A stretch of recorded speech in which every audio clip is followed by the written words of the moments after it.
That's okay. Thanks, everybody. Thanks for joining us today. Today, we're going over the Greater Phoenix Metro housing statistics for the week ending May 6th. Let's see what we got. 81 days closed on market this past week, 3.27 months supply. Our absorption rate is at 30.56. Average list price this week, $833,000. Average sale price this past week, $629,000. And our list price to sale price retention at 97.77. Taking a look at inventory crept up again, which is nice. We had a couple of weeks where it had gone down. 18,180 is where we're at right now. Pending is at 4,330, and, well, it's the beginning of the month, so we won't have a conversation about that. New listings taken this past week. Good job. 2,081 listings brings our days on market active to 97.8 and our days on market for closed at 81.3. Down on the lower left-hand side, when we do our price ranges each week, I'll put in red the market segments that have gone down. But this is a good little, the most important part about this, everyone, is that you need to be doing this in your MLS and pulling this for your particular hyper-local market. But, just having the ability to understand of the $0 to $200,000 price range, there's 1,336 units available. They're averaging 92 days on market. It represents 6.29% of the MLS, and it went down 2.9% over last week. So when you're having conversations with consumers in specific price ranges, this is just one of those ways in which you can use this particular document on the fly. Way over on the left-hand side, we have the $0 to $600,000 price range. Went down again at 62.76% of the entire MLS inventory. 600 to $1 million is at 21.83, and $1 million and up at 15.42. So here's the spreadsheet where everybody gets to be the genius. In the very center of the column, you have 2 years ago, same week. To the left of that, you have the year last year, actually, same week, and then 2 columns to the left of that in white are this week and the previous week. Later today, please check your Facebook groups in the office because we will be having the month end of May, and I'm going to leave, I don't know, maybe it's a cliffhanger, maybe not. But something changed that's really good, and I just thought I'd show that out there. So here we go. 2,081 listings this past week, a lot better than 1935. And to the right side of that, 1,646 is the number of listings we took last year. We're doing really well this week in comparison to last year. Let's keep it up.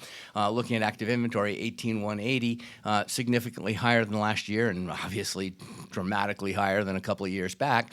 Of that 18,180, it's made up of 647 coming soon properties, 13,993 single-family detached non-distressed, 2,664 new home construction properties, and 18,104 non-distressed homes. Taking a look at pending. Pending went down just a little bit, and we use pending. Remember, we use listings to kind of to test whether sellers are interested in getting into the marketplace or not, and obviously they are. We're looking for 2,400, but if anytime we're over 2,000, it means people are not having any major obstacle about wanting to put their home on the marketplace.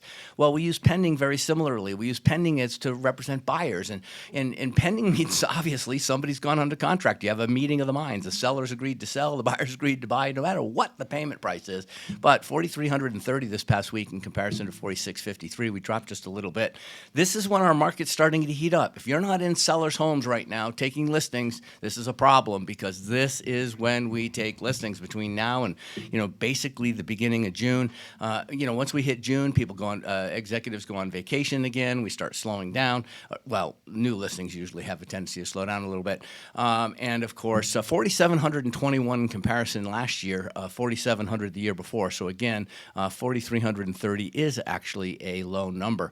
We're going to skip over closed right now because we're going to talk about that this afternoon as far as month end is concerned. But we're at a 3.27 month supply. It's just over 3, but it's still a very good month's supply. It's where sellers are willing to sell and buyers are excited about buying. Average list price, $833,000. Again, it was $847 at the end of last month, so this is a little bit lower. It sounds high. Average sale price at $629. This is one of the higher numbers, so we'll see how that goes. $453 is the median, and I'd like you to focus on those median sale prices when you are comparing or having conversations with sellers, because the weekly average sale price, it's just all over the board because it just divides the number of properties we've listed that week by the total list prices or sold prices in that example. So, the median price is something that really tells you that the market is headed in one direction or the other.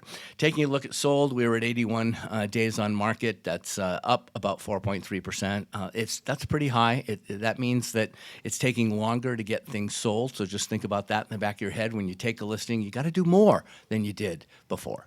Average list price to sale price retention, 97.77. 97.8 is the sweet spot. So we're right where we need to be in relation to that. Look at that, Joe. Slide your right to the right a little bit to the goldenrod. We were at 102 days on 102% list price to sale price retention. There were no buyer deals at that particular point. So at 97.8, it's friendly to both sides of the transaction. So Mike, that's what we got this week. All right, appreciate it as always. Nick, got an idea for you. Yeah. Make you a deal. So what if we get a West USA wrapped tricycle with a cooler on the back, and you can just pedal around the Carlos's golf tournament? Would you do it? Is that what you were thinking about? Yeah, The whole time. I didn't hear a word Todd said. Yeah. I'm not sure the golf course is going to allow you to do that, Mike. All right. Anyways, appreciate it, Todd. Good stuff as always.